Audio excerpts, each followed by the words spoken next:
from foreign workers. When they send the money back to foreign countries, we're going to tax it and we're going to build a wall with that. So yes, you should have had that, but we don't have it. I'm going to build it, but we have to lean in on this problem. I am not going to sit there and allow mothers to lose more kids because of fentanyl overdose. I am not going to sit there and let sex trafficking go unabated or human trafficking go unabated. There's going to be a new sheriff in town, and these drug cartels better buckle up. Thank you. Ambassador Haley, you have pledged to catch and deport all migrants who are here in this country illegally. But then you said in Londonderry, New Hampshire last month that you will not deport those who are working and paying taxes rather than feeding off the system. Which is it? So first of all, what I said is all of the 7 or 8 million illegals that have come under Biden's watch absolutely have to go back. We have to stop the incentive of what's bringing them over here in the first place. Biden just gave temporary protective status to 500,000 Venezuelans. That's 500,000 Social Security cards. That's 500,000 driver's licenses. And I know from my time at the United Nations, the first thing they do is pick up the phone and said, we came over, come on over. And that's what sends more. You have to go and deport these people so they know it can't happen again. For those that have been here longer than that, we've got to start seeing who is it, how long have they been here, have they been vetted, have they paid taxes, have they been working, and figure out who else is out there. But what I know is my parents came here legally. They put in the time, they put in the price. They are offended by those that are coming illegally. We can't let them skip the line. But when you talk about fentanyl like you did before, let's look at something else. Yes, I think we should send special operations over and take out the cartels. I think we should do a remain in Mexico policy so they never step foot in U.S. soil in the first place. But look at where fentanyl came from. Let's go to the heart of the matter. It came from China. That's why we need to end all normal trade relations with China until they stop murdering Americans with fentanyl. I promise you, they need our economy. They will immediately stop that.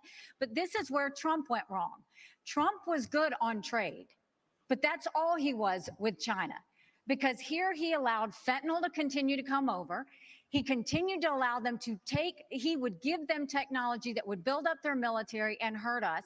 He allowed the Chinese infiltration for them to buy up farmland, to put money in our universities, and to continue to do things that were harmful for America. We now have a spy base in Cuba and police stations, and Trump didn't do anything about it. Thank you. China, though, I mean, listen, this is rich, because when she was governor of South Carolina, she was the #1 ranked governor of bringing the CCP into her state. She wrote a love letter to the Chinese ambassador saying how great a friend China is. You can look at it. We put it on our website, rondesantis.com. There's also a video of her as governor standing in front of a Chinese flag with a Chinese business saying that she now works for them, talking about this Chinese company. So she's been very weak on China. Now, here's the problem. The rhetoric is different, but her donors, these Wall Street liberal donors, they make money in China. They are not going to let her be tough on China, and she will cave to the donors. She will not stand up for you. 15 seconds, Ambassador.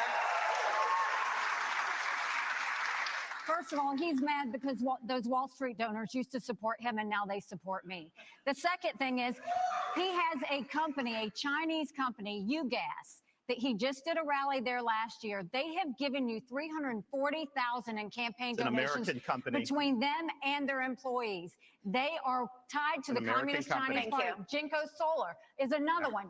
They went and expanded. You gave $2 million in subsidies. I banned China from buying land in the state of Florida. The Department of Homeland. I ejected the Confucius Institute.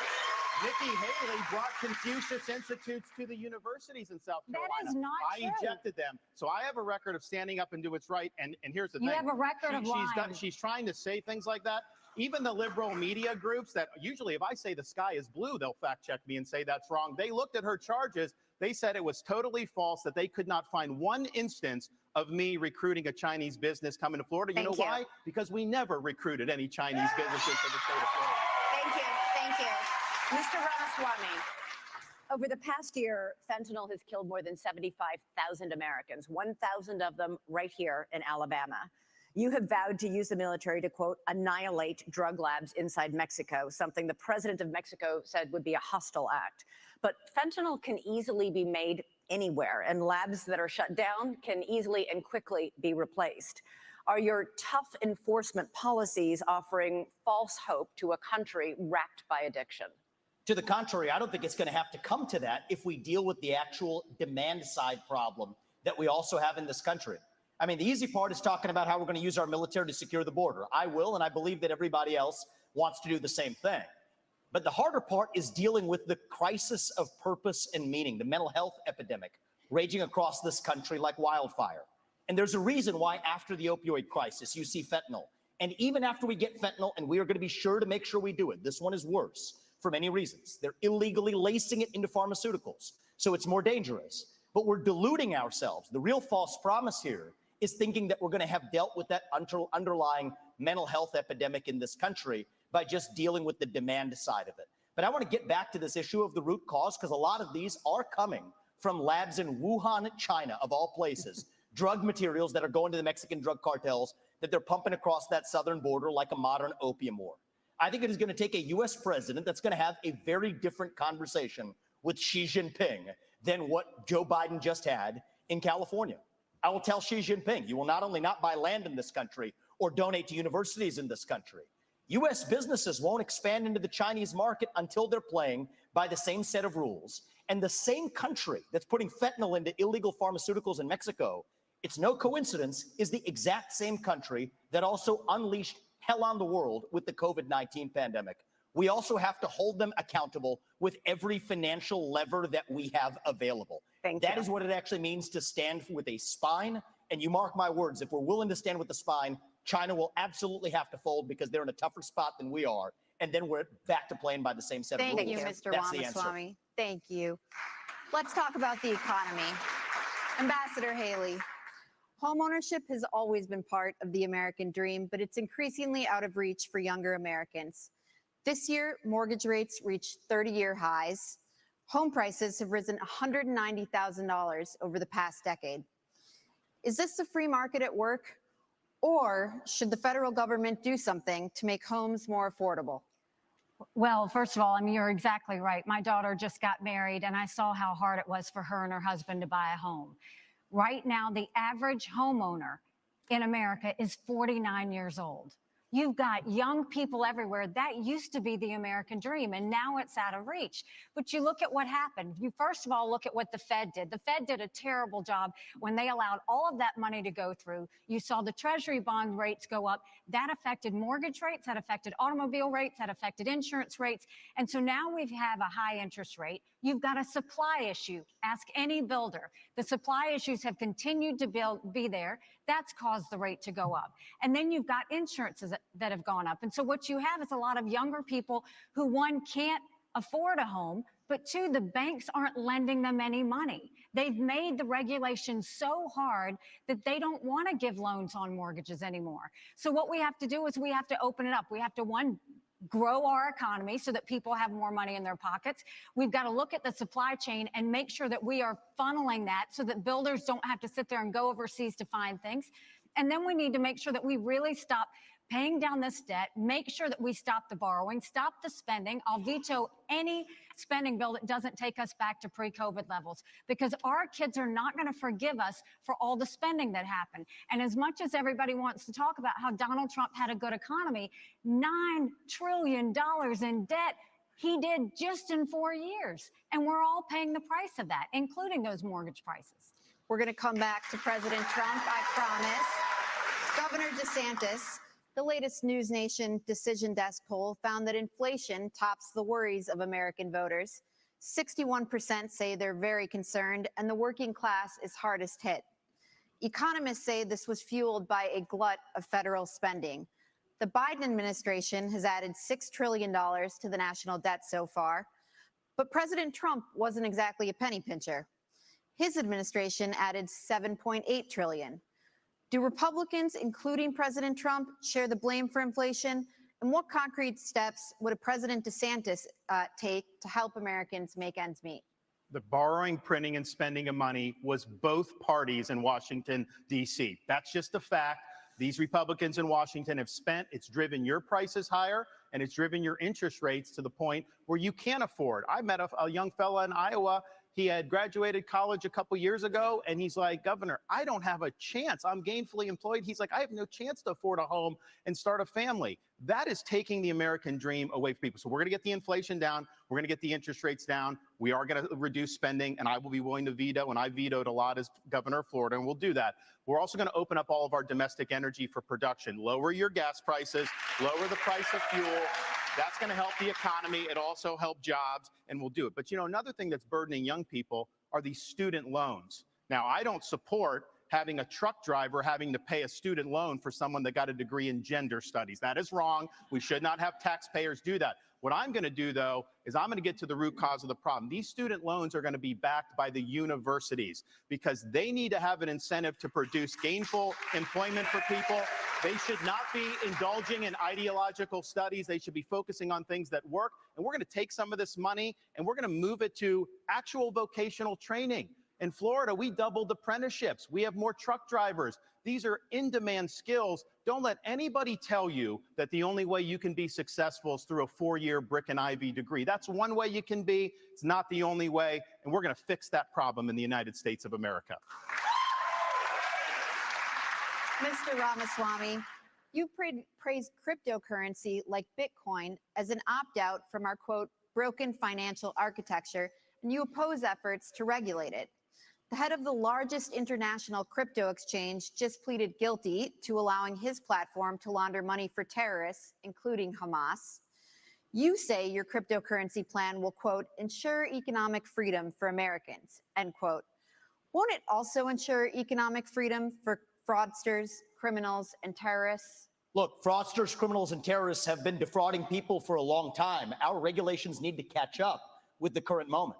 The fact that SBF was able to do what he did at FTX shows that whatever they have as the current framework isn't working. And I think it is nothing short of embarrassing that Gary Gensler, the current leader of the SEC, in front of Congress, could not even say whether Ethereum counted as a regulated security or not. And so I think that this is just another example of the administrative state gone too far. Here's the dirty little secret in American politics today. The people who we elect to run the government are not the ones who are even actually running the government. It is the bureaucrats in those three-letter agencies that are writing regulations that Congress never gave them the authority to write. And the good news is a U.S. president can absolutely fix that. That takes a U.S. president with a spine. So what I've said is in my administration, by the end of year one, we will have a 75% reduction in the number of federal bureaucrats. We will shut down government agencies that should not exist. We will rescind any regulation that fails the test of West Virginia versus EPA, which is the most important Supreme Court case of our lifetime, that said if Congress didn't delegate that to an administrative agency, then it's unconstitutional. These are seismic changes. These are big changes that the next president can deliver without asking Congress for permission or for forgiveness. And I want people to understand that distinction, because people have been sold myths by politicians for a long time saying, I'm going to work with Congress to do this or that. Much of what you've heard on the stage from the other politicians fit that description. They need Congress. The things that I'm promising you, this is what the leader of the executive branch gets to do under Article 2 of the Constitution. Thank you, sir. Cut down the bureaucracy. That's how we grow our economy and put the Federal Reserve in its place. This is part of the crypto discussion. No. 90% Mr. headcount reduction at the Fed. You're out of time. 15 seconds, Governor DeSantis. So one of the dangers that we're going to face, Biden wants, is a central bank digital currency. They want to get rid of cash, crypto. They want to force you to do that. They'll take away your privacy. They will absolutely regulate your purchases. On day one as president, we take the idea of central bank digital currency and we throw it in the trash can. It'll be dead on arrival. I agree with that. Gotta get a break. I have a whole second hour to get to. It's exciting. And when we come back, we got a big subject. Huge, you might even say, Donald Trump. Stay tuned.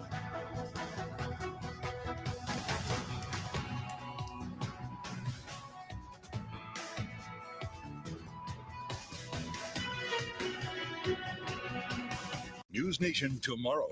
Robert F. Kennedy Jr. is taking your phone calls live on Cuomo. It's your chance to ask the independent presidential candidate why he thinks he's best for the job. Cuomo tomorrow, 8/7 Central, only on News Nation. I'm Sarah Esrich. I'm the Life Enrichment Director at Independence Village, a senior living community in Waukee, Iowa. everybody here really, really make you feel like family and that they love you. Our goal with TikTok was to enrich the lives of our residents and just to be able to show people what senior living can be like. Anything that we do, Sarah, make sure we're having fun. It's the biggest bar night of the year. We really want to create that opportunity for great experiences and great connections with the residents. I wish the assisted living place where I worked had this much fun. We get to see all of the comments on our TikTok page from strangers saying that they would like to be put on the wait list and asking if they could move in. The residents absolutely love it. I think I am a TikTok grandma. My kids think I am. I mean, we're the ones that are being entertained, really. Time goes fast when you're having fun.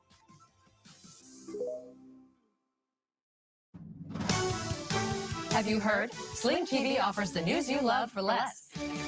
Wait, you look and sound just like me. Actually, I am you. Because I'm the same news programs on Sling for less. You mean you're me, but for less money? A lot less. I'm all your favorite news programs and more on Sling, starting at just $40 a month. Everything great about me, but for less money, which makes me greater, don't you think? It's the same news for less, starting at $40 a month. Sling. This is the sound of the season's favorite gift.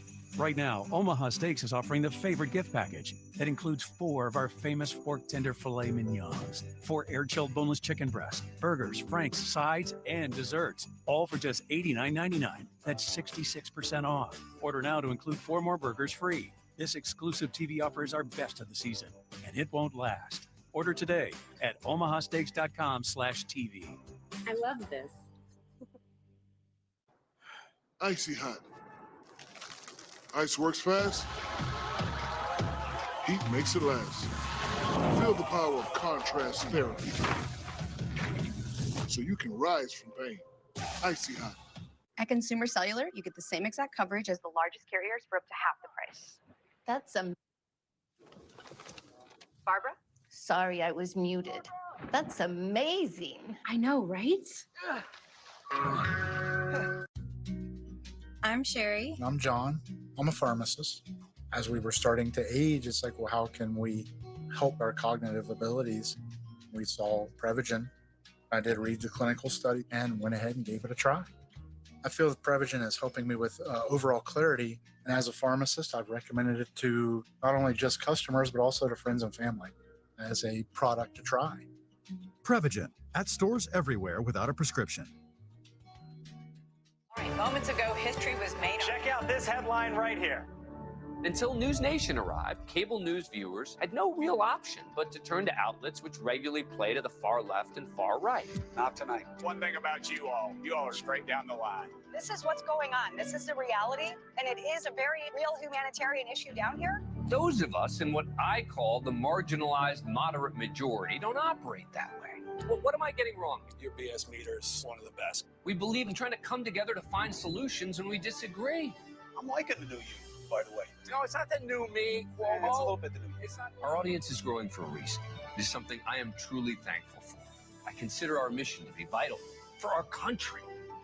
I'm gratified to see how many of you think so too. News Nation was the only one there with the exclusive. Hang on to your hat, because there is so much more. Tell your friends about us. Ignore the haters. We're doing things right.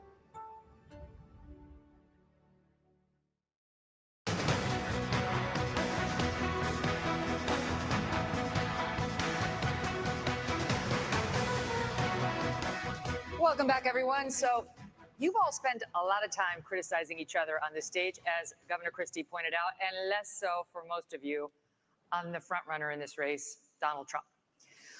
We invited him to come tonight, as you know, but he declined to come. But we'd like to ask you a couple questions about him now. Ambassador Haley, former President Trump recently promised, if he's reelected, to bring back and expand his program restricting immigration from Muslim countries. Here he is in Iowa on October 16th.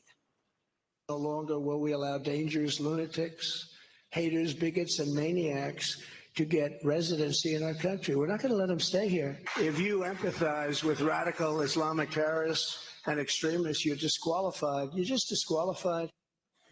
Ambassador Haley, do you support President Trump's plan for ideological screening? Well, I don't think that you have a straight up Muslim ban as much as you look at the countries that have terrorist activity that want to hurt Americans. You can ban those people from those countries. That's the way we should look at it, is which countries are a threat to us. You look at what came across the southern border. What worries me the most are those that came from Iran, from Yemen, from Lebanon, those areas where they say death to America. That's where you want to be careful. It's not about a religion. It's about a fact that certain countries are dangerous and are threats to us. A president has one job, and that's to keep Americans safe. And that's what we've got to do, is make sure that we have good national security in that process. And that's the way you should look at it, is where the terrorist threats are, how we're going to deal with it, and what we're doing about it. And the biggest threat we have right now is communist China. But you have to also look at what Iran and Russia are doing as well. And we need to be paying attention to that. That's why we have to focus on things like cyber, on space, on artificial intelligence, and not just the regular things that we've always focused on. It's not just terrorism, though. That's important. But look what's happened in Europe. You have more anti-Semitism in Germany than at any time since Adolf Hitler. Why? Because they imported mass numbers of people who reject their culture. Europe is committing suicide with the mass migration, and it's illegal and legal. Nikki Haley said the other day there should be no limits on legal immigration, and that corporate CEOs should set the policy on that. There needs to be limits on immigration, and we should not be importing people from cultures that are hostile. So, for example, I said with the Gaza, you had some of the squad wanted to import 300,000 people from the Gaza Strip. I said, no, we're not taking anyone from Gaza because of the anti-Semitism and because they reject American culture. So we've got to get smart about this. We cannot let the United States be like Europe. So there's a lower-hanging fruit here, if I may just hit this point, because it relates to what they just said. There are things that the government can do right now that nobody's talking about amongst the professional politicians in this race. What about all of the illegals who are already here? Here's the answer. There's 287G in the law. That is a provision that already allows ICE agents to deputize or allow local law enforcement to enforce those ICE warrants. And it shocks me that nobody in the Republican Party is talking about it, because there are 1 million then officials, law enforcement officials in this country. And against that backdrop, we absolutely have the ability to deport anybody who's in this country illegally. Thank you, we Mr. need to be talking about it more in this country. Thank you. Governor Christie.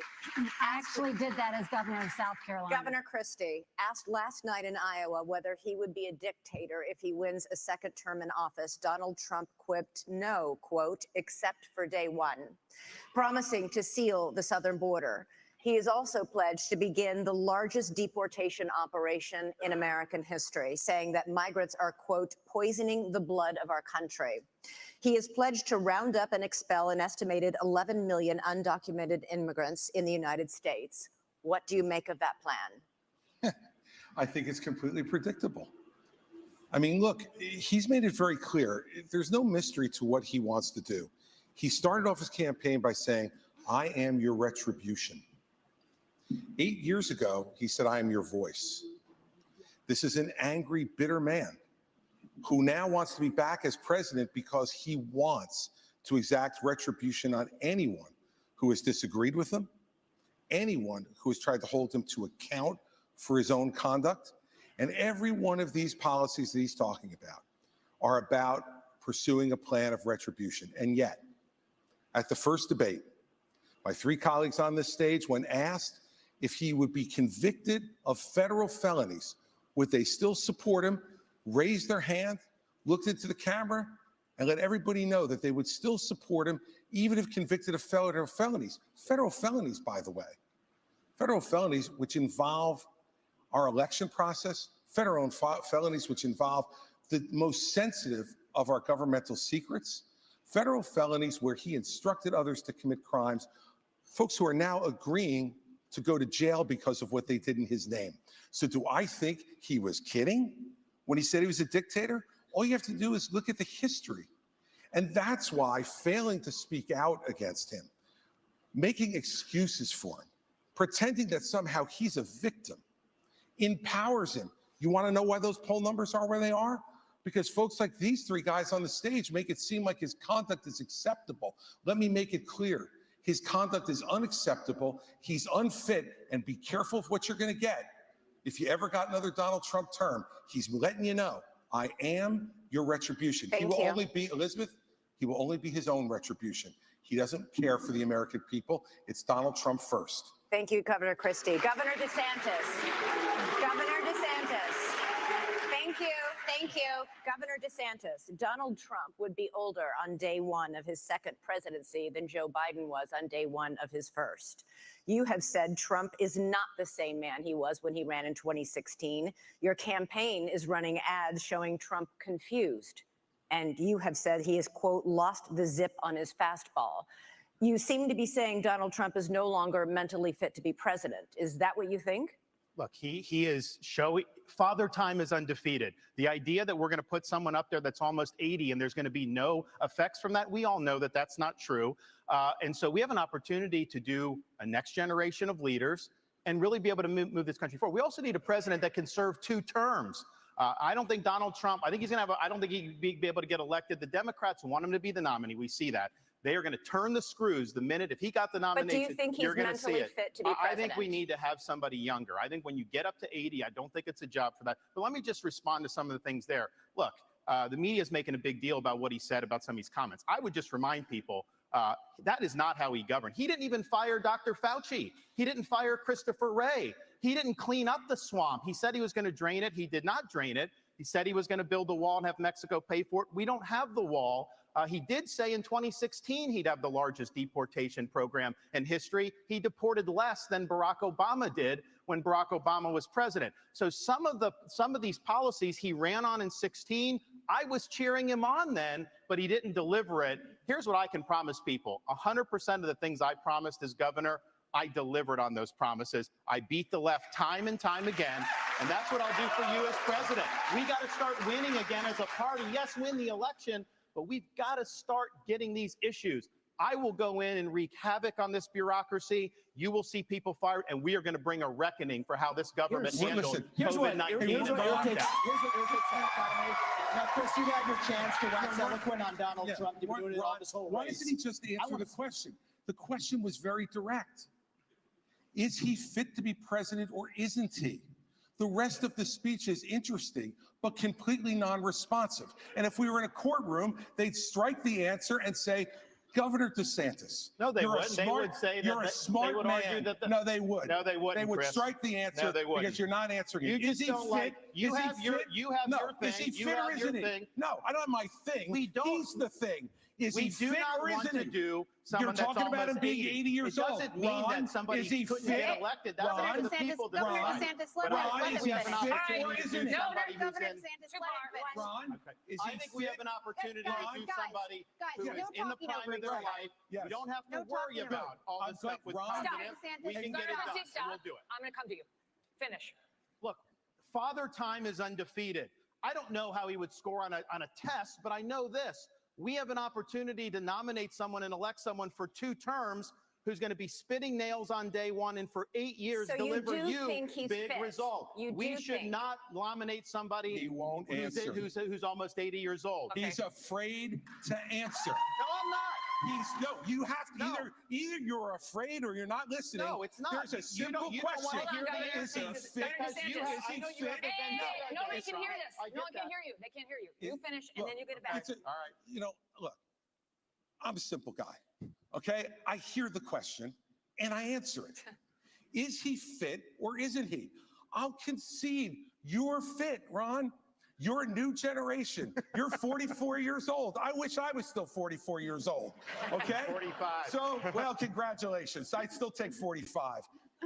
Is he fit or isn't he? And this is the problem with my 3 colleagues. They're afraid to offend. And let me tell you something. If you're afraid to offend Donald Trump, then what are you going to do when you sit across from President Xi, you sit across from the Ayatollah, you sit across from Putin? You have to be willing to offend with the truth and answer the question. Fit or unfit? Okay, listen. Fit or unfit? I promised Ron DeSantis a minute and not a full minute. I've got it is not about offending. You can weigh in and then we're moving on. It's about pointing out, do you want to elect somebody who will be older than Biden was when he went in 2021?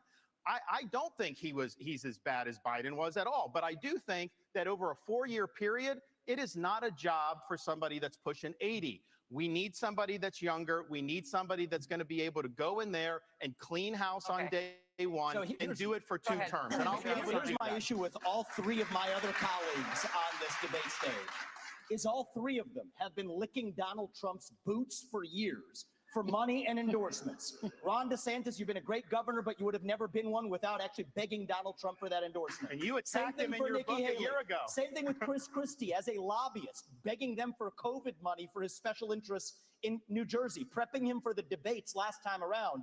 These people are now Monday morning quarterbacking some decision he made. I think the real enemy is not Donald Trump.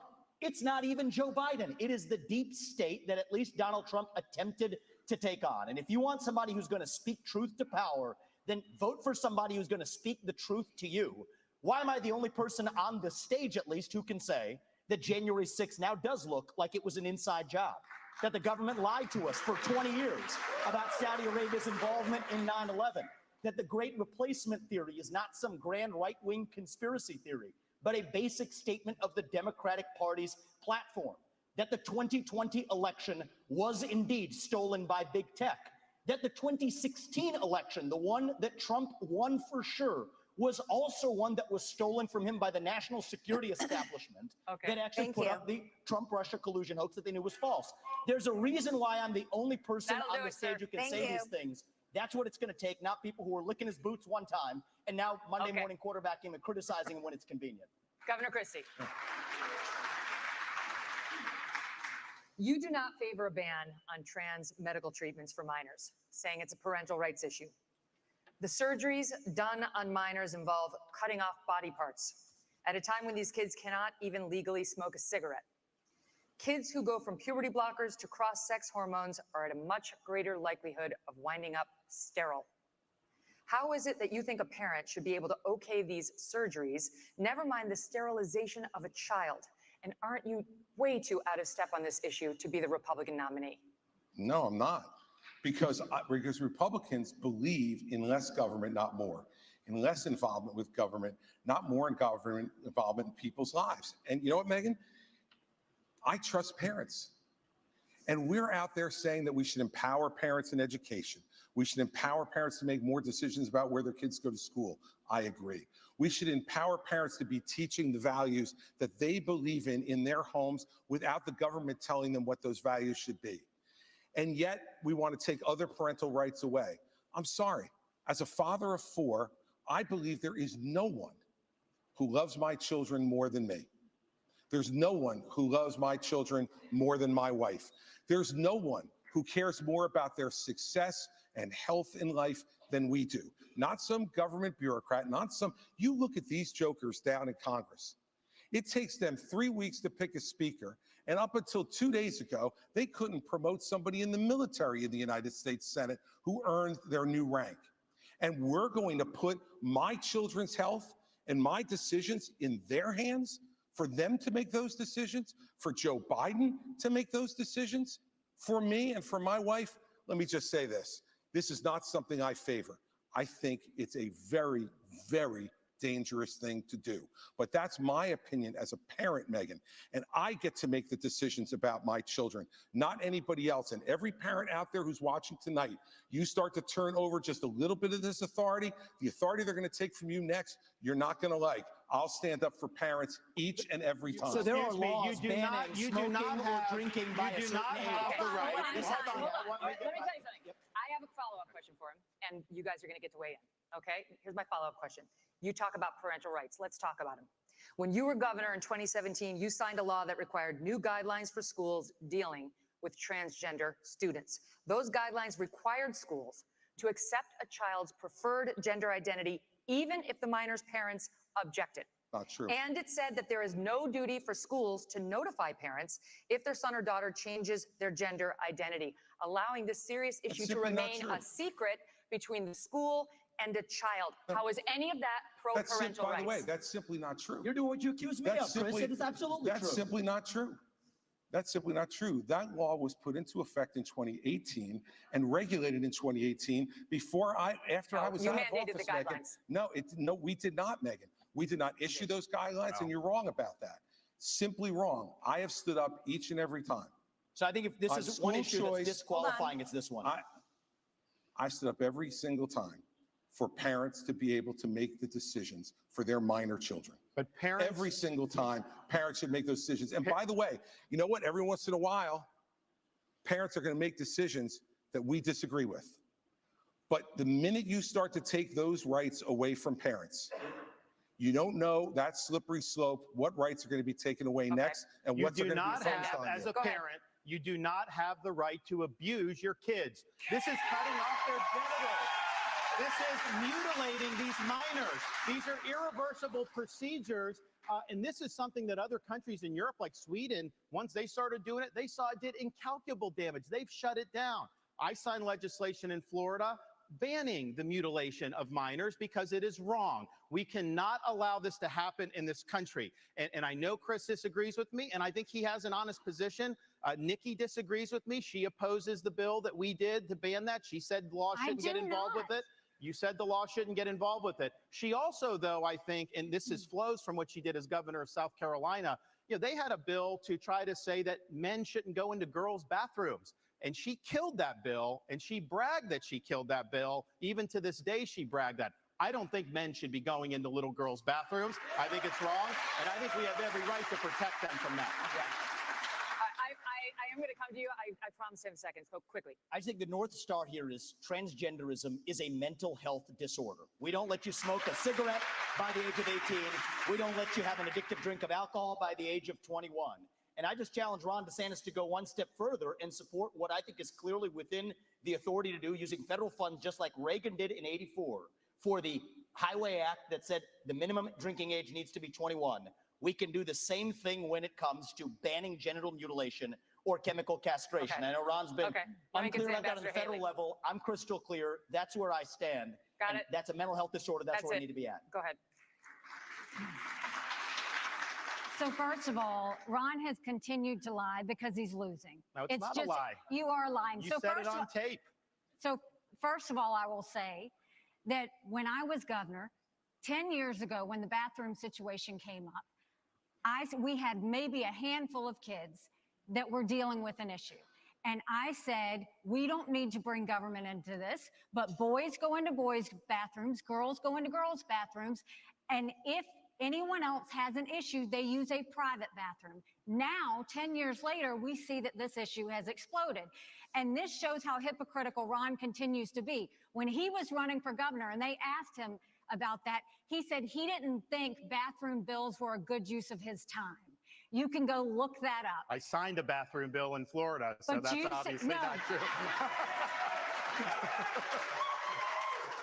So the idea that you would say that I was signed against it, you that. didn't. You killed it, I signed it. I We stood up didn't. for little girls, you didn't do it. And there was this going on. I was actually just in South Carolina. Some of the legislators told me at the time there were boys going into the girls. That's the whole reason why they did it. No. And so they say when she does that explanation that doesn't hold water. And this is the upstate of South Carolina. Ron, I signed the bill. I protected do you the know girls. South Carolinians? She did not do, you it. know I know South that. Carolinians? Because South Carolinians, no.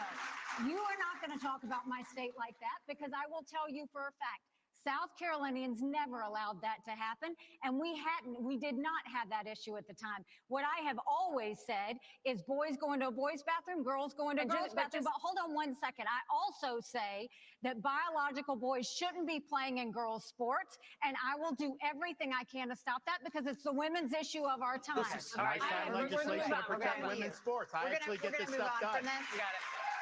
Thank you, guys. We're going to move on.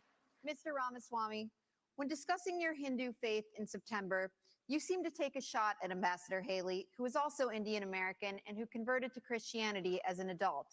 You said, an easy thing for me to do, being a politician, is to shorten my name, profess to be a Christian, and then run. Make Vivek Vicky or whatever, end quote.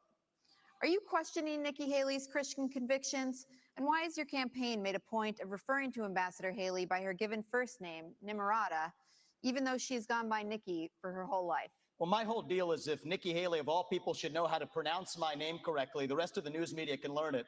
My deal is I'll call her Nikki when she can say my own name right. That's our little fun side bet there. Here's what I will say is deeper. I don't question her faith, but I question her authenticity. And I think that's deeper here. We were just talking about the trans issue. This is a symptom of a deeper cancer in American life, identity politics. This new religion that says your race, your gender, and your sexuality are your identity. It is anti-American. It is meritocratic, it's anti-meritocratic, and it is dividing this country to a breaking point. And I've spoken about this to the left. My books are all about this. I've preached this to the left, but it's even worse when Republicans try to play the same game. We're talking about that trans issue. And Nikki Haley's campaign launch video sounded like a woke Dylan Mulvaney Bud Light ad talking about how she would kick in heels. At the first debate, she said that only a woman can get this job done. That's what she said. After the third debate, when I criticized Ronna McDaniel after 5 failed years of leadership of this party and criticized Nikki for her corrupt foreign dealings as a military contractor, she said that I have a woman problem. Nikki, I don't have a woman problem. You have a corruption problem. And I think that that's what people need to know. Nikki is corrupt. This is a woman who will send your kids to die so she can buy a bigger house. This is the problem. Using identity politics more effectively than Kamala Harris is a form of intellectual fraud. And it actually needs to end. There's our donor puppet masters wielding their puppet right up here tonight. This is how this game is played. The puppet masters put up their puppet, and I reject the use of identity politics in this party. It has been a cancer coming from the left, and I'm sick and tired of the double standards the people of this country are too. Having 2 X chromosomes does not immunize you from criticism. Thank you, sir. Thank you. Governor Haley, would you like to respond? No, it's not worth my time to respond to him. You have been using identity politics at every step. She knows it's true, and that's why she's actually hiding from it. Sir, we're not going to give you a response to the question that was to you. Okay, we got to move on to this. Now, by arrangement with the Republican National Committee, we've got 2 questions for you about the Justice Department and our election system. Here's Tom Fitton with Judicial Watch. Governor Christie, this one's for you. President Trump and many of his supporters claim federal law enforcement agencies have abused his civil rights for the last 8 years by, among other things, spying on him and now prosecuting him while having treated Hillary Clinton and Joe Biden with kid gloves. A recent Gallup poll shows that Americans think more highly of the U.S. Postal Service than they do the FBI or Justice Department. What would you do as president to restore the faith of the American people in these agencies?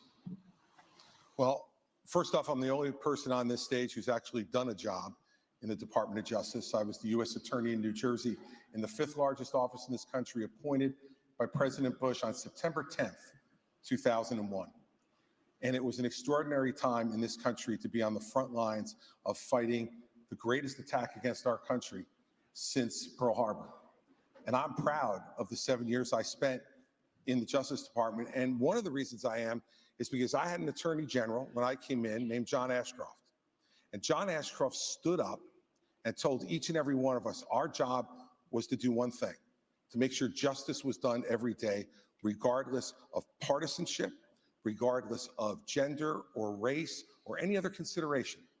And that's what we did for 7 years. And at a time when our country was at its greatest moment of danger in the last 40 years, we did exactly that. And there was not another domestic terrorist attack on this soil. So what I would do as president, having had that experience, and the only one who's had that experience, is to pick an attorney general who will absolutely do the same thing that John Ashcroft did, to pick U.S. attorneys who will only care about making sure that justice is done without regard to any other consideration but the facts that are presented and whether someone is guilty beyond a reasonable doubt and the government can prove it.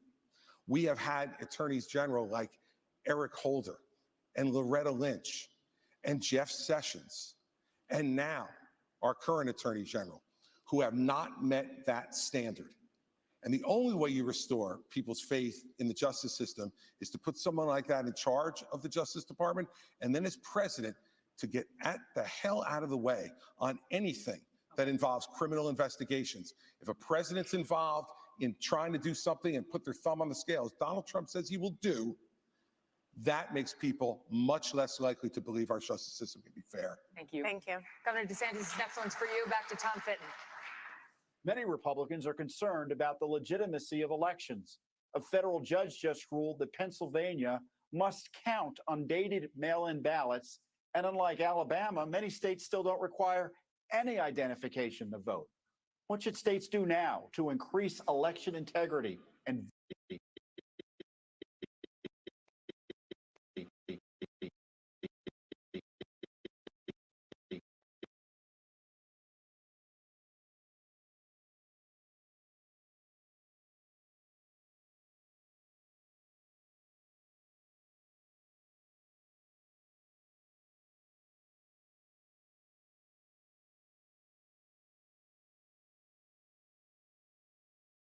mail balloting and no ballot harvesting. We even have an agency that prosecutes people for violating election laws. The result of that, in both 2020 and 2022, we counted millions and millions of votes on election night, produced the results, it was transparent, and everybody was happy. That is not happening throughout this country. But let me tell you this as the nominee. I think it's important. Not every state's where we need it to be. There is ballot harvesting in places like Nevada, all these places. I am not going to fight with one hand tied behind my back.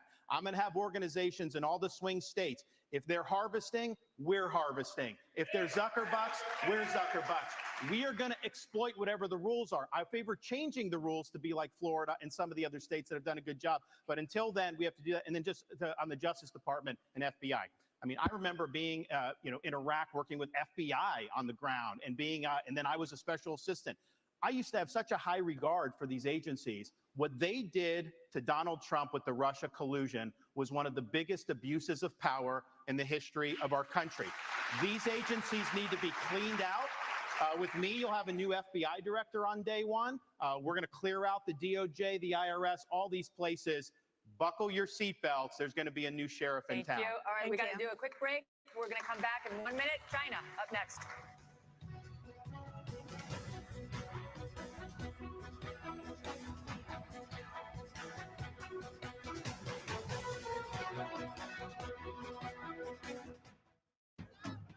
I was looking at my ancestry traits the other day. I figured it out, why I never actually made the football team. Yeah, because you're 5'8". Wait, Robbie, go look at the sprinter gene. I wonder if you have it or if that's why you didn't make the team. Let me see. Let me pull it up. Don't have it. Yep, I knew it. What else does it tell you? No, hold on. I'm going to find some athletic gene in here. Endurance? No. All right. Speed? Average. You know, I would say below average. Give the gift of family heritage with Ancestry. Take advantage of everything AARP has to offer right now. Join AARP for $9 per year with a 5-year term, and your second membership is free. Get access to discounts on everyday purchases, eye care and prescriptions, and tools and tips to help manage your money and maximize your health. Plus, AARP fights to protect your Social Security, Medicare, and more. Join and get an insulated trunk organizer free, plus AARP the magazine. Call or go to yesaarp.org now. I won't let my moderate to severe plaque psoriasis symptoms define me. Emerge as you. With Tremfya, most people saw 90% clearer skin at 4 months, and the majority stayed clearer at 5 years. Serious allergic reactions may occur. Tremfya may increase your risk of infections and lower your ability to fight them. Tell your doctor if you have an infection or symptoms, or if you had a vaccine or plan to. Emerge as you. Emerge Tremfyant. Ask your doctor about Tremfya. Sometimes the lows of bipolar depression feel darkest before dawn. With Caplyta, there's a chance to let in the light. Caplyta is proven to deliver significant relief across bipolar depression. Unlike some medicines that only treat bipolar 1, Caplyta treats both bipolar 1 and 2 depression. And in clinical trials, movement disorders and weight gain were not common. Call your doctor about sudden mood changes, behaviors, or suicidal thoughts. Antidepressants may increase these risks in young adults. Elderly dementia patients have increased risk of death or stroke. Report fever, confusion, stiff, or uncontrollable muscle movements, which may be life-threatening or permanent. These aren't all the serious side effects. Caplyta can help you let in the light. Ask your doctor about Caplyta. Find savings and support at caplyta.com. Money printing causes inflationary pressures that will result in the devaluation of wealth. And that's exactly what Americans will continue to experience. The Fed will print as much money as it wants. Unlike the US dollar, gold has historically withstood recession and inflation. Invest in gold and silver with Noble Gold Investments. They're here to help. Go to noblegoldinvestments.com. That's noblegoldinvestments.com, the only gold company I trust. My name is Spencer Russell, and because of TikTok, I'm reaching millions of families who want to teach their toddlers how to read. No one was doing what my son could do. And it's not because he's special, it's because I knew how to teach him. Because of TikTok, I am able to support myself, my family, my team, my business in a way that I just couldn't have done on my own.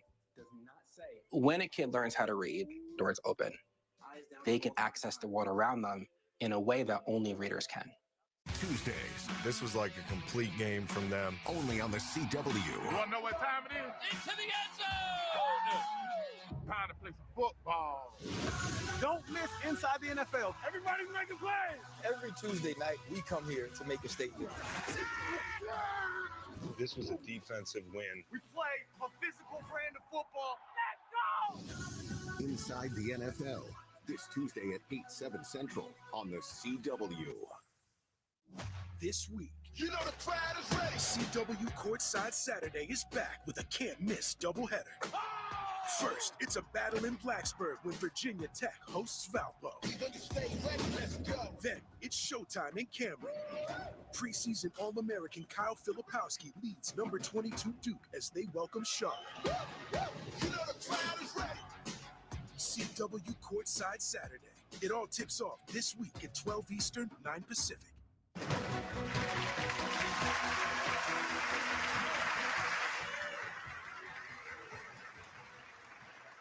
Welcome back to the final GOP presidential primary debate of 2023. We're going to talk about our college campuses, starting with you, Ambassador Haley.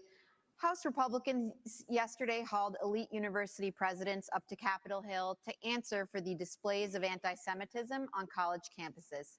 These leaders, including the president of Harvard, were asked whether calling for the genocide of the Jews would violate school policies against harassment and intimidation. All of them said it would depend on the context, including whether that speech veers into conduct. How do you think these schools and the rest of society should balance the imperative of free speech against the need to prevent radical activists from harassing and intimidating others? It was disgusting to see what happened. You know, if this had been the KKK that was doing protests on those campuses, every one of those college presidents would have been up in arms. This is just as bad. The idea that they would go and allow that kind of pro-Hamas protest or agree with the genocide of Jews and try and say that they needed context on that, there is no context to that. This is what we need to do to deal with it. First of all, we have got to get foreign money out of our universities. You've got Arab money, you've got Chinese money, you've got others. We need to go to every university and say, you either take foreign money or you take American money, but the days of taking both are over. The second thing we need to do is Biden made a mistake not including anti-Zionism in the definition of anti-Semitism. If you don't think that Israel has a right to exist, that is anti-Semitic. We will change the definition so that every government, every school has to acknowledge the definition for what it is. The third thing is we really do need to ban TikTok once and for all. And let me tell you why.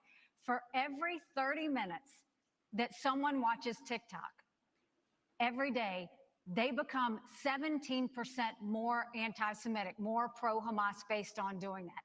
We now know that 50% of adults 18 to 25 think that Hamas was warranted in what they did with Israel. That's a problem. When campuses also don't go and protect when they have these rallies and you've got students that are scared, we need to go to these universities and say, if you're not going to protect these students, if you're not going to acknowledge anti-Semitism, we'll take your tax-exempt status away. That'll fix it, and that'll take care of it for good. Staying with you, Ambassador Haley. On October 6th, the Israeli government thought it had a clear-eyed view of the threat from Hamas. In fact, according to the New York Times, it even had Hamas's attack plan and dismissed it as an aspiration. The Israelis were wrong. In our country, the FBI director told the Senate panel just yesterday that he sees, quote, blinking red lights everywhere, and that the threat level has, quote, gone to a whole nother level since October 7th. Which of the threats facing our country do you worry could blindside us? What worries me and what keeps me up at night is what happens between now and Election Day while Joe Biden's in office. That's what worries me more than anything else. But I'll tell you that America right now is acting like it's September 10th. we better remember what September 12th felt like, because it only takes one. And whether you're looking at open borders that are allowing people to come in, Iran knows the easiest way to get to America is through the southern border, and we're not doing anything to stop it. We've got to get the foreign infiltration out of our country, whether it's in our schools, whether it's on our social media, whether it's we need to stop all foreign lobbying that's happening to members of Congress, and we need to start securing America again. Until we do that, we are going to be at threats. We've got to look at Iran, China, and Russia want to destroy the West. We have to start acting strong again. We've got to start protecting Americans. Right now, Americans don't feel protected, and we're not doing anything to strengthen it. So Joe Biden continues to be a problem. That'll change on Election Day. Governor DeSantis, if China invades Taiwan, would you send American troops, as President Biden has said he would do? We will be able to deter that from happening. I think that's the important thing. We need a strategy of denial so that we're deterring Xi's ambitions. What if it doesn't work? It's going to work. Taiwan's an ally. We have longstanding American policy, and you know how that's done, and we will follow that. But here's the thing. Taiwan is important not just because of semiconductors. It's important because if China is able to break out of this first island chain, they're going to be able to dominate commerce in the entire Indo-Pacific. They will use that to export authoritarianism all around the world, including here in the United States. You look at some of these guys, actually some of them that are supporting Nikki on Wall Street, they grovel to China. Anytime something happens, they got to go do that. So they already exert a huge amount of authority over this country. It will get a lot worse. So deterring China's ambitions is the #1 national security task that I will do as president, and we will succeed. The 21st century needs to be an American century. We cannot let it be a Chinese century. Mr. Ramaswamy, I think we need to be clear. I'll be clear on the same issue, if I may. I'm coming to you next on Taiwan. You said if you want to stop Xi from invading Taiwan, quote, let's open a branch of the NRA in Taiwan and put an AR-15 in the hands of every family and train them how to use it. That will give Xi a taste of American exceptionalism, end quote. The National Police in Taiwan announced a zero-gun policy last year. Is this a serious policy proposal? And if it isn't, why do you keep repeating it? Well, it's part of a broader deterrence strategy. And so I think I'm going to respectfully disagree with Ron here. I think the next U.S. president needs to be crystal clear that at least for the foreseeable future, the U.S. will absolutely defend Taiwan. And it is with that clarity that we actually achieve deterrence. But I have a broader strategy than that. We need to get on side in our relationship with India, take it to the next level. India has to be able to block the Andaman Sea, which is where China gets most of its Middle Eastern oil supplies. That's critical. I also do believe the Second Amendment is a critical way of preventing foreign autocrats from being able to. It's worked in America. Why wouldn't it work in Taiwan? So it is part of a broader strategy. But I do think that we need to be specific about our deterrence strategy, or else Xi Jinping is just encroaching by the day. And the reason why we're not doing it for China, I want to be crystal clear, is because we're scared. Why are we scared? Because we depend on them for our modern way of life. Why do we depend on them for our modern way of life? It's because Nikki Haley's latest friends like Larry Fink have created commingled economies with BlackRock telling Exxon and Chevron they can't drill here, while being a shareholder of PetroChina, not applying those same constraints in China. So it is our economic dependence on China that makes us scared. If that were a Russian spy balloon, we'd have shot it down in an instant. If that were a Russian spy base in Cuba, we'd be actually going hard on them instead of turning the other way as we are with China. So it comes back down to that economic dependence. We cannot depend on them for our pharmaceuticals, our semiconductors, and people have been lied to for a long time. Our own military, the F-35 jets that we make in this country, depend on China, and it's going to take an outsider to fix that broken establishment. Thank you, Mr. Ramaswamy. Ambassador Haley, would you like to respond? I mean, when it comes to China and Taiwan, the one way that we keep China from going into Taiwan is, one, make sure that we win in Ukraine, that we protect our friends, but also let China know that there'll be hell to pay if they go into Taiwan. They need to know that there is going to be a force that's going to go against them. And they need to know it's not just going to be the United States. That is why we need to build our partnerships with India, with South Korea, with Japan, with the Philippines, with Australia. We need to start pulling that alliance together. And the first way we do that is we need to make sure that on day one, we look at the fact, if China pulled the rug out from under us tomorrow, would we be ready? Think about what happened during COVID. Everybody told you to wear a mask. They were made in China. Everybody told you to take a COVID test. They were made in China. Everybody went and, I mean, everything that happened, if you go to the drugstore, all those medicines are made in China. We have to make sure that we are not relying on China for anything related to our national security, which means let's start focusing on doing deals with our friends now. Thank you, Ambassador. Governor Christie, I'd like you to weigh in on that. And do you think arming every family in Taiwan with an AR-15 is a plausible policy? You know, I don't think we have constitutional authority over Taiwan to give them a Second Amendment. I think they can only do that for themselves. But look, I want to be really clear. Once again, I want to play the role of actually answering your question, which is if China went after Taiwan, you're absolutely right. I would, as president, have us go militarily and defend them. Secondly, I'm not afraid, based upon those economic relationships, to do that, because these economic relationships mean nothing, nothing. If what's going to happen is that China is going to come and act in that region of the world however they see fit. It's not right. And I'll say this about what I heard from Nikki earlier. She said that Donald Trump was good on trade. He wasn't. And the proof that he wasn't good on trade with China is that all he did was impose tariffs, which raised the prices for every American. You want to know what has contributed to inflation in this country? Yes, it's more government spending. Yes, it's the fact that we're printing too much money. Absolutely. But it is also the increase in prices that were driven by Donald Trump's tariffs. And one last thing. You can't say he was good on trade because he didn't change one Chinese policy in the process. He failed on it. Thank you, Governor Christie. Governor DeSantis, switching subjects here. For 15 years, Republicans have been burned by politicians' promises to repeal Obamacare.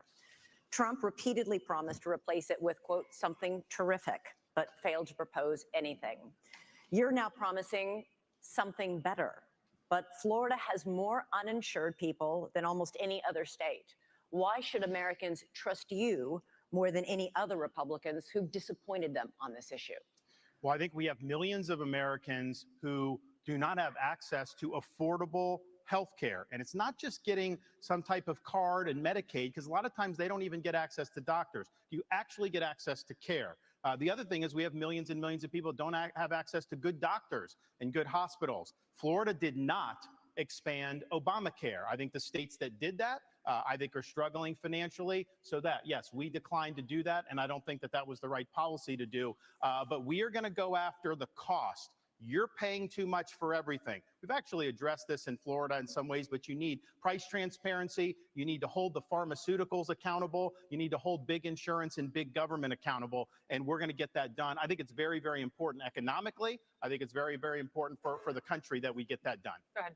Yeah, so I actually wanted to, this is a very personal issue to our family. I wanted to take actually a minute to recognize my wife who's here today. Badass surgeon. She did a bunch of cases with cancer survivors earlier today, flew here to be tonight. We'll be back at 7 a.m. in Columbus, Ohio tomorrow, taking care of those patients in the OR. And on the front lines of people who have actually not swallowed for years. And here's what's something that's awful that's happening in our healthcare system. They'll pay for anything like feeding tubes, doctors to be pill pushers, but for the procedures that can actually make these patients better, we have a broken healthcare system that doesn't pay for it. My wife, Apoorva, in many cases, does not get paid for those procedures. She does them anyway because it's the right thing to do. But that does not work system-wide. So here's the answer. We don't have a healthcare system in this country. We have a sick care system. We need to start having diverse insurance options in a competitive marketplace that cover actual health, preventative medicine, diet, exercise, lifestyle, and otherwise. And here's how we deliver that. End the antitrust exemptions for health insurance companies. That's where the competitive marketplace begins. That's crony capitalism, and that's the answer. Okay, through Operation Warp Speed, the Trump administration and private industry developed a COVID vaccine in record time. The program protected the drug companies from virtually all lawsuits over vaccine injuries. The government has a program to compensate for such harm, but critics say it is a black hole of bureaucracy. 12,000 claims filed, 10% decided, only 8 payouts so far, in a forum with no right to counsel, no hearings, no appeals. Mr. Trump says he's very proud of Warp Speed. Should he be? Well, this question specifically on liability goes back to actually Reagan. And Reagan is a president who I admire. Many of us do. I think that reviving that spirit is in many ways going to be good for this country in so many ways. But one of the areas where he erred was this special form of lobbying to say that one kind of manufacturer, a vaccine manufacturer, cannot be sued for their product liability. So I have pledged, it is part of my legislative agenda, we will repeal that, just like we will repeal every other form of crony capitalism. People who have been harmed by those vaccines deserve accountability. They cannot be forgotten Americans. And I think one of the top lessons we learned from that COVID pandemic is that free speech in this country is most important in those alleged times of emergency. If we had been allowed to openly debate the merits of those vaccines, they would have been never mandated in the way that they were. And in general, I don't think that we should want capitalism and democracy to share the same bed anymore. It's time for a clean divorce. Let companies be companies, but I don't like the crony capitalism. This dates back a long time in both parties. And I think that we need to end the lobbying. And I personally believe that if you have been working in the government, you should not lobby that government for 10 years. If you have been a government elected official doing deals with companies, be they Boeing or be they pharmaceutical companies, you should not join the board of that company for 10 years after. The former chairman of the FDA, the leader commissioner of the FDA, ended up on the board of Pfizer. Nikki Haley did deals with Boeing, ends up on the board of Boeing. I don't care if it's a Republican or a Democrat. We need some basic principles that end the corruption in government. That's how we got the health insurance exemptions. That's how we got the pharmaceutical product liability exemptions. thank you. We end the corruption. We need a reckoning for what this government did during COVID-19. That includes the mRNA shots. They put it out. It was experimental. People wanted it. Then the government started trying to mandate it, to say you don't have a right to put food on your table if you don't take an mRNA shot that was under emergency use. They tried to take nurses away. Now, in Florida, we blocked that. We provided protections for everybody so that they wouldn't lose their job. You also have the FDA approving an mRNA shot for 6-month-old babies. There was no data to support that. They're doing it because big pharma will make money. So I'm going to go in there, CDC, NIH, FDA. We're going to clean house. There's going to be a reckoning because right now nobody's been held accountable for any of the damage. And they're going to try to do it again. When I'm president, this will never happen to our country ever again. Thank you, Governor DeSantis. And we will be right back in just a few moments for our closing statements from our 4 candidates at the Republican primary debate.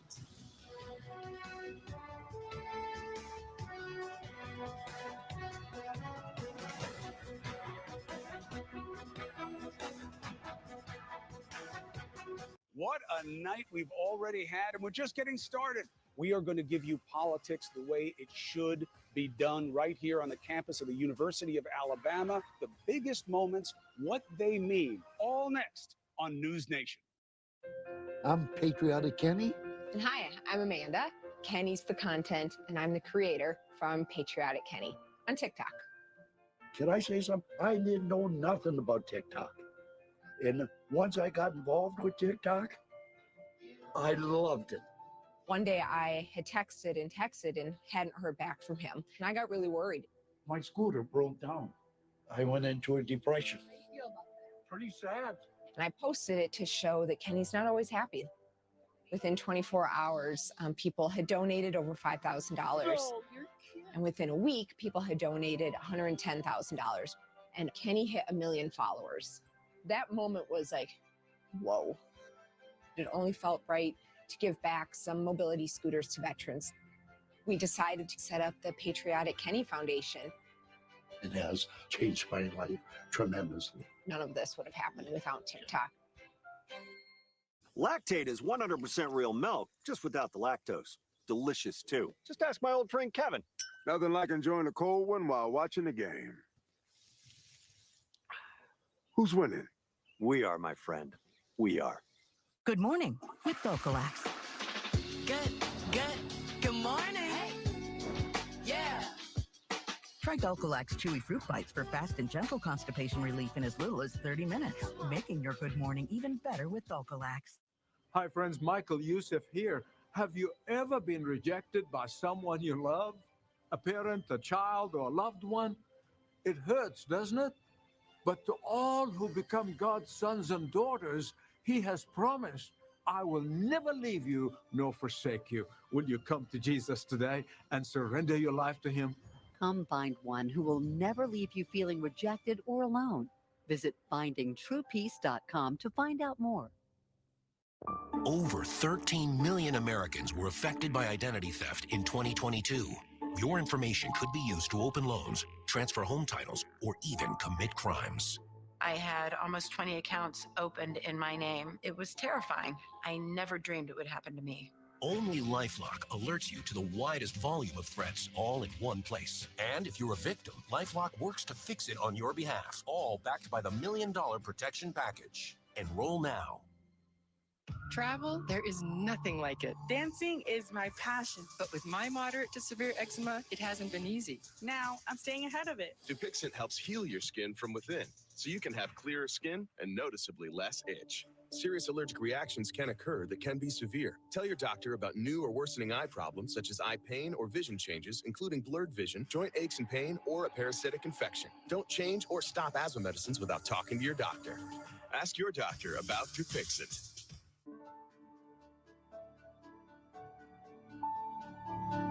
In journalism, trust is everything. All right, whenever you're ready. It must be earned every day in the truth of our words and the stories we tell, Hundreds of people are crossing over from Mexico, giving greater meaning to the events This is the true humanitarian crisis. that shape our history, our country, our lives. I can promise News Nation's not going anywhere. News Nation, built upon a reputation. News Nation, you're pretty balanced. For honest, unbiased news. I belong to one party, the American Party. Reporting with integrity, perspective, and experience. If you've been looking for a news network that respects all Americans, you have a new home. News Nation, news for all America.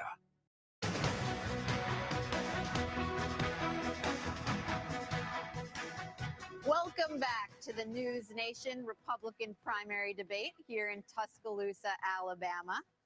We're going to do one final question before closing statements, and we want to get you all in, so we're going to give you 45 seconds for this last one. Governor Christie, we're going to start with you. Which former president would you draw inspiration from for your own presidency, and why?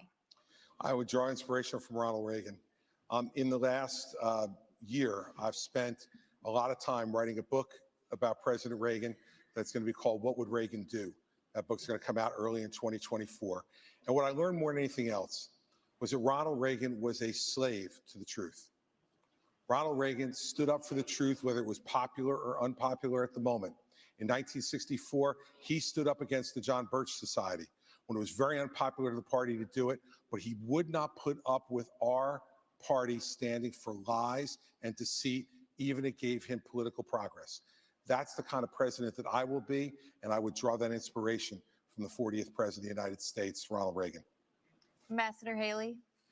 Well, I have to say, too, I think George Washington, when you look at the responsibilities he had of how do you go and take on this great American experiment and make sure that the people are protected. And they always knew that government was intended to secure the rights and freedoms of the people. It was never meant to be all things to all people.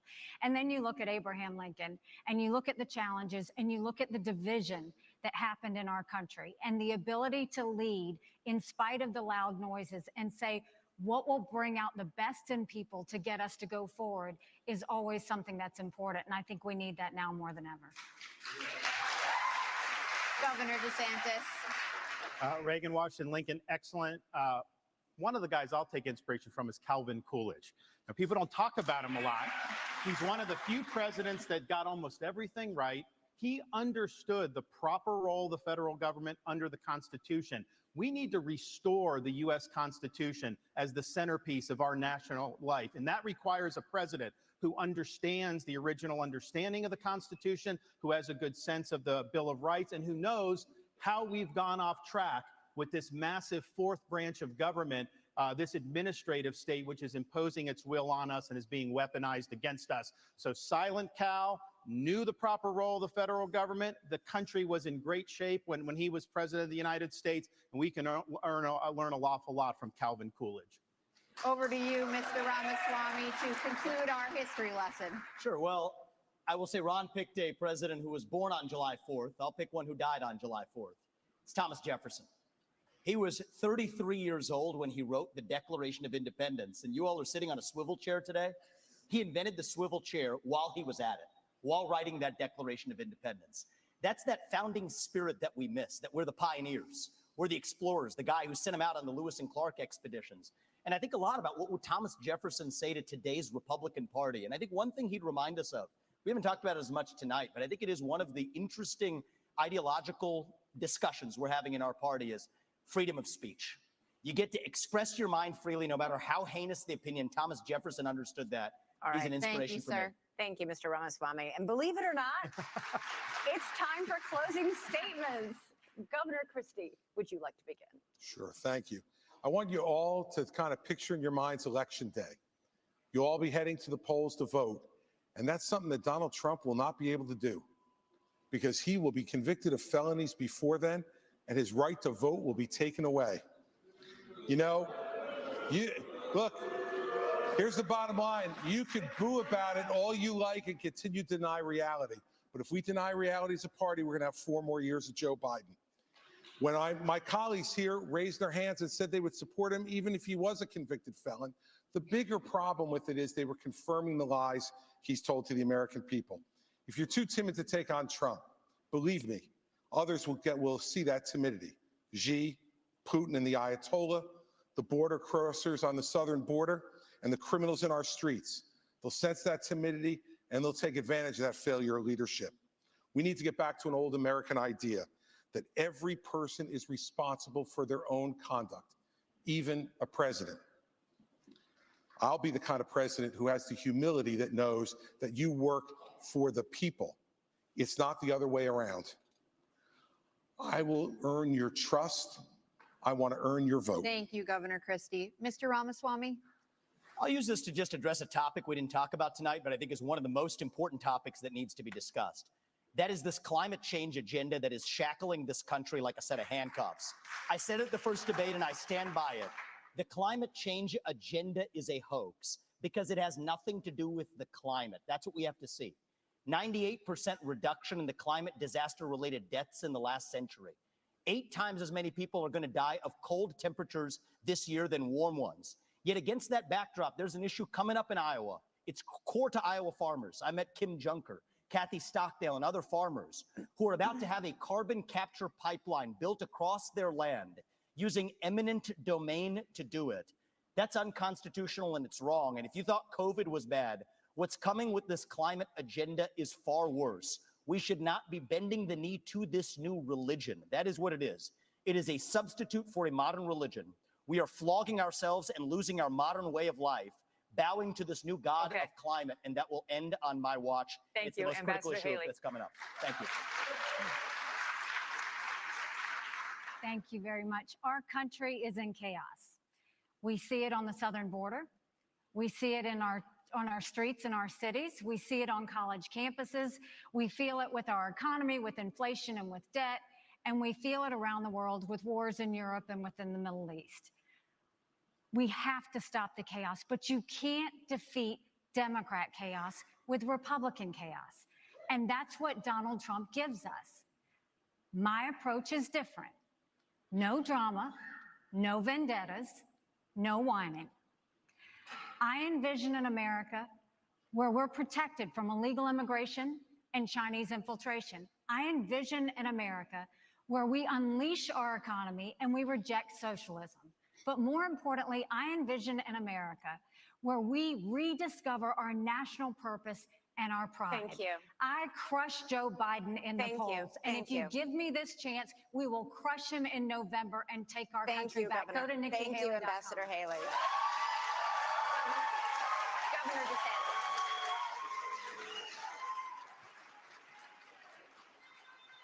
We are in jeopardy of being the first generation of Americans to leave to our kids and grandkids an America less prosperous and less free than the one we inherited. I refuse to sit idly by and let that happen.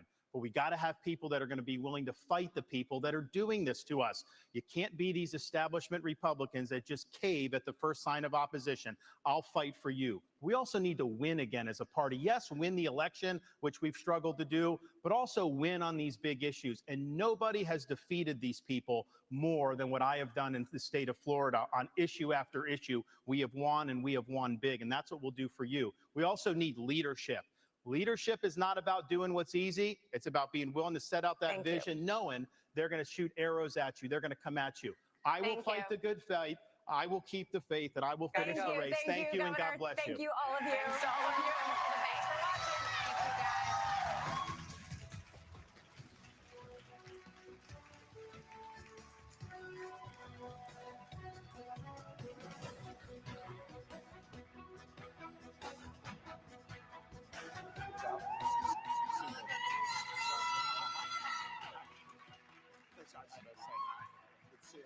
And just like that, the state of the race has changed. I do hope we hold this shot for a moment. Sometimes you get to learn something.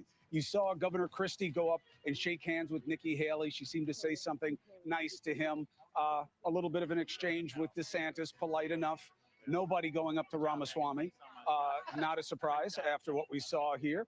And that is it. You are looking at the end shot of the last Republican primary debate before the all-important Holy Day season, when Nikki Haley and the three gentlemen will now have to go back and tell people, you saw me on the stage.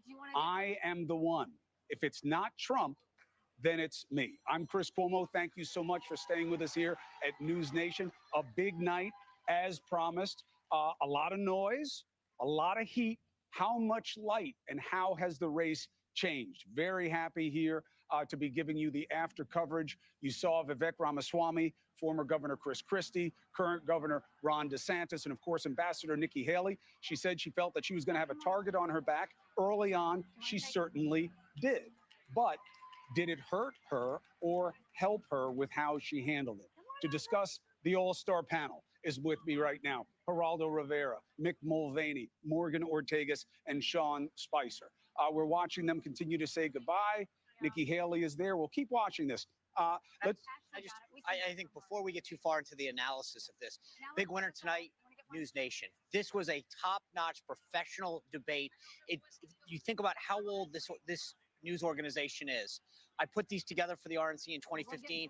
I can tell you this is not an easy thing to do. News Nation and its team in front of and behind the camera deserve a lot of credit for how well this came off. I was talking to a Fox executive today, and he said it took Fox 7 or 8 years to get to where News Nation got tonight. So this was a big, before we get into the candidate analysis, a big kudos to the team that put this together tonight. I will honestly say it is the first time, Sean, Mick, I agree with you. Everything you just said It's not the was spot on, spot on accurate. All right, so just a quick take going in.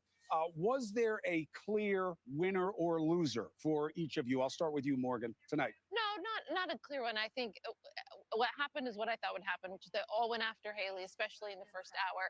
And she did in the first hour what I thought she needed to do, which is to not let it get to her. She kept her cool, and she used their attacks as a moment of opportunity. Not everyone's going to agree with her. There's a lot of people that are going to be inspired by Vivek and some of the things he was saying about going against the bureaucracy in D.C. But yeah, the gloves were off tonight. Mick. I think if anybody who seriously watches Washington, D.C. realizes that Vivek Ramaswamy is not a serious candidate. He was in this to try it. He was a child. He was attacking people like you would in a high school debate class. They were all ad hominem attacks. Many of them had like any basis in fact whatsoever. He doesn't understand how the government works. And I think you saw folks start to sort of ignore him towards the end. Even the monitors are saying, you know, thanks very much, be quiet. They got sick of this very soon. I don't know if there was a winner, but if there was a loser, it was Vivek Ramaswamy. I think that Nikki Haley endured a barrage of attacks from child mutilation, to some of her other positions, and I thought that she did very well. I think that ironically, when Chris Christie came to her defense, I saw her make a big sigh, and she seemed less energetic after that, less confident after that. And she kind of tailed off. On the other hand, Vivek Ramaswamy, who was absolutely obnoxious in the first one, I thought Chris Christie could have and should have gone over and smacked him. He redeemed himself somewhat toward the in the second hour. He was less bad, but he still comes across as a smug know-it-all. Maybe it's just generational, the fact that I'm the 80-year-old they're always making fun of. But it seems to me that he's too glib for school. Well, also, let me confirm a suspicion for everybody watching right now. As somebody who has known Geraldo Rivera most of my life, you are proof of the opposite end of the point, which is it's not just about age, it's about stage. I don't want any part of you in any kind of disagreement today any more than I did 25 years ago. But it's case by case. It's not just age. Whatever age you are, your hair isn't telling the story, and your mind is sharp and clear, and your heart is pure. Is that true for the other men that they're judging on terms of age? That's about their stage, and it should be case by case. Sean, did you see anything? Yeah, I mean, look, I thought it was a push. Meaning, did anyone do anything tonight that stood out? And therefore, in absence of somebody having a standout night, Trump wins, right? Because right now he's got this big lead. We talked about it in the pregame. If no one can cut into that, he becomes the de facto winner.